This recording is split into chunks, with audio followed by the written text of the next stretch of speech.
নমস্কার, সন্ধ্যে 7টায় আমার বাংলা নিয়ে আমি অয়ন। প্রথমেই চলে যাব বাংলাদেশের সামগ্রিক পরিবেশে। বাংলাদেশে ইসকন সংগঠনকে নিষিদ্ধ করার দাবি বৈষম্য বিরোধী ছাত্র জোটের। তারা আদালতে আবেদন জানালো এবং আদালত বাংলাদেশ সরকারের মতামত জানতে চাইল। ইতিমধ্যেই সংখ্যালঘু হিন্দুদের ওপর অত্যাচারের বারবার অভিযোগ উঠছে বাংলাদেশে। আর এই মুহূর্তে পরশুদিন চিন্ময় কৃষ্ণ দাস তাকে গ্রেফতারের পরেই আরও সোচ্চার হয়েছেন হিন্দুরা, সংখ্যালঘুরা বিশেষ করে। ইসকনকে তার মধ্যে নিষিদ্ধ করার কথা দাবি জানালো বৈষম্য বিরোধী ছাত্র জোট। ইসকনকে নিষিদ্ধ করার দাবিতে হাইকোর্টে আবেদন।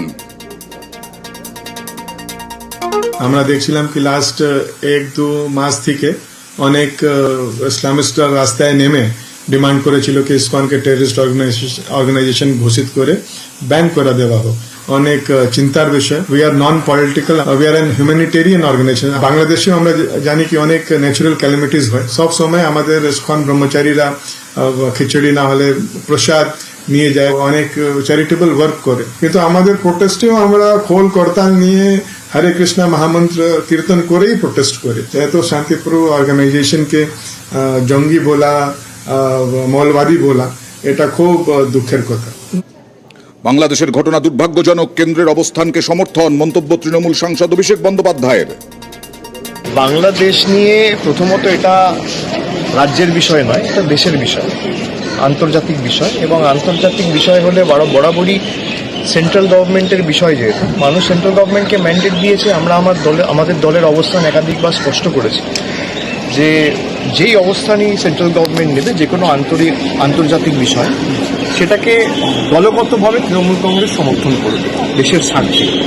কিন্তু যে ঘটনা ঘটেছে একেবারে সমর্থনযোগ্য নয় এবং অত্যন্ত দুর্ভাগ্যজনক এবং নিন্দনীয়।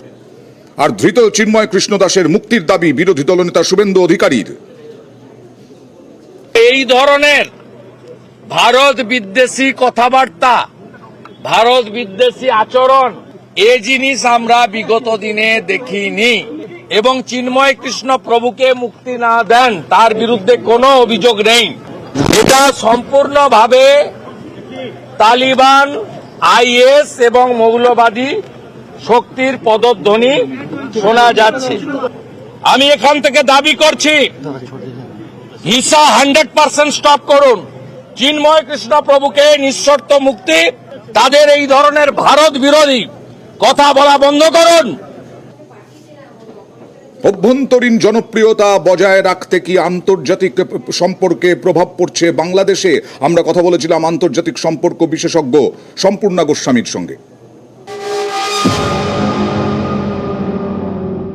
সম্পর্ক যথেষ্ট খারাপ এবং এটা শুধুমাত্র এই ইসকনের ব্যান হওয়া নিয়ে বা এই যে রিসেন্ট যে ক্রাইসিস সেটা নিয়ে নয়। আমরা যদি দেখি যে শেখ হাসিনার পাওয়ার থেকে আউট হওয়ার পরবর্তী সময় থেকে কিন্তু এই ইন্টারিম গভর্নমেন্ট যেভাবে একটা অ্যান্টি ইন্ডিয়ান স্ট্যান্স নিয়েছে সেটা কিন্তু যথেষ্ট চিন্তার বিষয় ছিল নিউ দিল্লির জন্য। ট্রেড রুটস গুলো ওপেন ছিল, আমাদের বর্ডার আউটপোস্ট গুলো ওপেন ছিল। সেই জায়গাটা আমার মনে হয় কোথাও গিয়ে আবার আঘাত পেয়েছে এই রিসেন্ট যে রিলিজিয়াস ক্রাইসিস হয়েছে। বাংলাদেশের তো ক্ষতি ডেফিনেটলি, তার কারণ হচ্ছে বাংলাদেশের অর্থনীতির অনেকটা কিন্তু ভারতের ওপর ডিপেন্ডেন্ট। কিন্তু ভারতের জন্য মাথা ব্যথার কারণটা যেটা হবে সেটা হচ্ছে পাকিস্তানের ইনফ্লুয়েন্স বাংলাদেশে অনেক বাড়বে, যেটার কারণে কিন্তু টেররিস্ট আউটফিটস গুলো যেগুলো বাংলাদেশের বর্ডার জুড়ে আছে সেইগুলো আবার মাথাচাড়া দিয়ে উঠবে। এবং দ্বিতীয়ত পাকিস্তানের হাত ধরে কিন্তু চায়না চেষ্টা করবে ইন্টারিম গভর্নমেন্টের সঙ্গে একটা বোঝাপড়ায় আসতে। চায়না নিজের ইনভেস্টমেন্টস গুলো সুরক্ষা করার বা সুরক্ষিত রাখার জন্য কিন্তু আলটিমেটলি বাংলাদেশকে ইউজ করবে। And this will be an opportunity for China, কারণ যেই মুহূর্তে বাংলাদেশের সাথে ভারতের সম্পর্ক নষ্ট হবে সেই মুহূর্তে কিন্তু চায়নার জন্য একটা গেটওয়ে হয়ে যাবে বাংলাদেশে আরো বেশি ইনভেস্ট করার।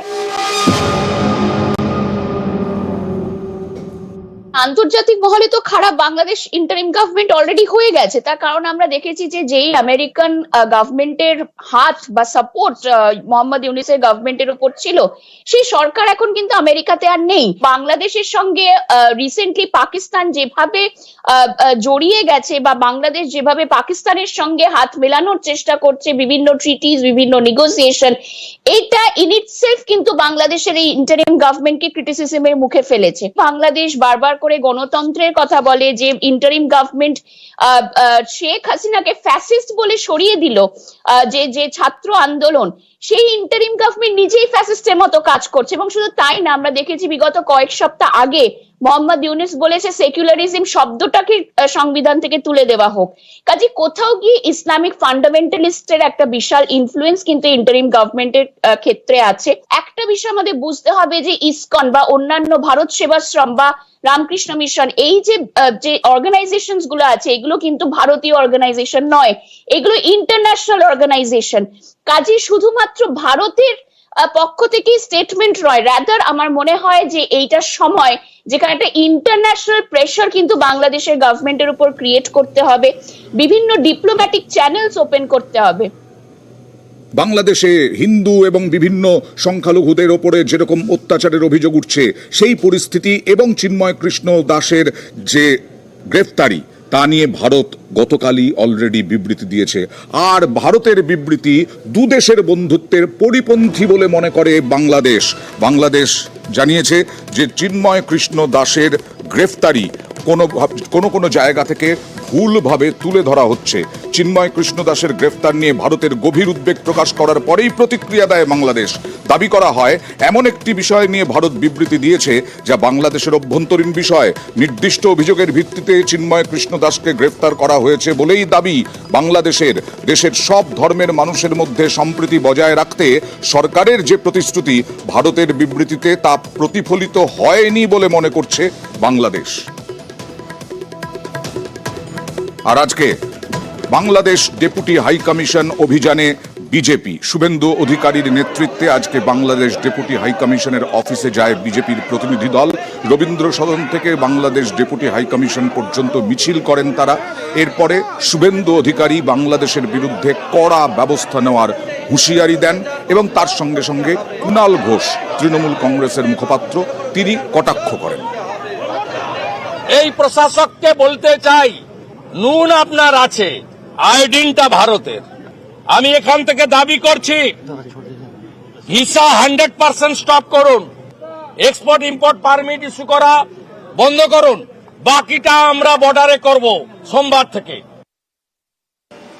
বিষয়টা দুর্ভাগ্যজনক, নিন্দনীয়, কিন্তু একটা রাজ্য থেকে আর একটা দেশের বিষয় আমরা কিছু করতে পারি না। এটা দিল্লির ব্যাপার, দিল্লি করবে। তাহলে কলকাতার রাস্তায় তার উত্তেজনাটা আমরা আমাদের ঘরে ডেকে আনছি কেন? কারণ বিজেপি উন্নয়নের রাজনীতিতে একেবারে জনগণের দরবারে বরখাস্ত হয়ে তারা এই বাংলাদেশের যে ধর্মীয় মেরুকরণ এবং অনভিপ্রেত ঘটনা, সেটা দিয়ে এখানে ধর্মীয় প্ররোচনা দেওয়ার চেষ্টা করছে। বিরোধী দলনেতা এবং বিজেপি নেতাদের উচিত তাদের নিজেদের সরকার, কেন্দ্রের সরকারের কাছে দাবি করা। এবার চলে যাব নৈহাটিতে। কালকে নৈহাটিতে বড়মার মন্দিরে পুজো দিতে গিয়েছিলেন মুখ্যমন্ত্রী মমতা বন্দ্যোপাধ্যায়। 24 ঘন্টার মধ্যে, তার ঘোষণার 24 ঘন্টার মধ্যেই একেবারে বড়মার পুলিশ ফাঁড়ি চালু হয়ে গেল। বড়মার মন্দিরের 3rd ফ্লোরে 3 তলায় এই পুলিশ ফাঁড়ি চালু হলো। প্রচুর দর্শনার্থী, পুণ্যার্থী, বহু দর্শনার্থী পুণ্যার্থী সারা বছর ধরেই আসেন। কালী পুজোর সময় ব্যাপক ভিড় হয়, সেই জন্য একটা ফাঁড়ি চালুর ঘোষণা করেছিলেন। ফাঁড়ি চালু হয়ে গেল। নৈহাটি ফেরিঘাটও হবে বড়মার নামে। অলোক রাজরিয়া, বারাকপুরের পুলিশ কমিশনার, কি বললেন দেখাবো। তবে কালকে যে ঘোষণা করেছিলেন মুখ্যমন্ত্রী মমতা বন্দ্যোপাধ্যায় তা দেখাবো আগে।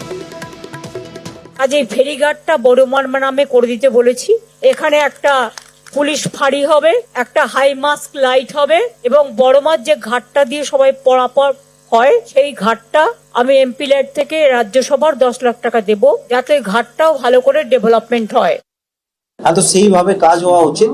এন্ড আমি তার জন্য আমাদের মন্দির কমিটি, আমাদের এমএলএ সাহেব, চেয়ারম্যান সাহেব, ওনারা এত শর্ট নোটিসে আমাদেরকে বেস্ট পসিবল লোকেশন, যেটা আমি বলতে পারি মন্দির চত্বরে উনি এটা দিয়েছেন, যেখানে আমাদের অফিস স্পেস, আমাদের যারা এখানে কর্মীকে নিযুক্ত করা হয়েছে তাদের থাকার আমার মনে হয় সমুচিত ব্যবস্থা আছে।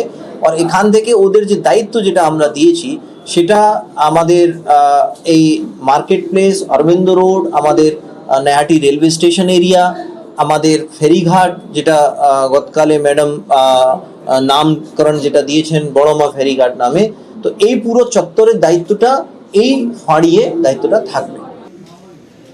গত কয়েকদিন ধরে নেতৃত্ব সম্পর্কে যে মন্তব্য করেছিলেন সেই মন্তব্যে বিতর্কও হয়েছিল, আর এবার শোকজ করল তৃণমূলের বিধায়ক, ভরতপুরের বিধায়ক হুমায়ুন কবিরকে 3 দিনের মধ্যে জবাব দিতে বলা হয়েছে।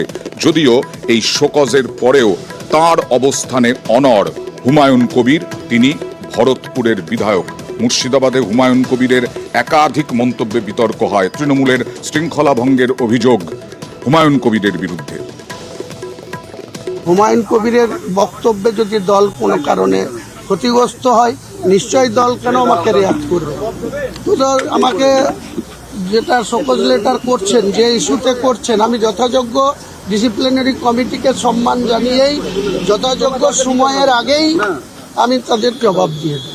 আমি নিশ্চয়ই দলের ভালো চাই, দল সুশৃঙ্খল থাকুক সেটাও চাই, নেত্রী দীর্ঘজীবী হন সেটাও চাই, তৃণমূল দল লং টাইম পশ্চিমবাংলায় ক্ষমতায় থাক সেটাও চাই।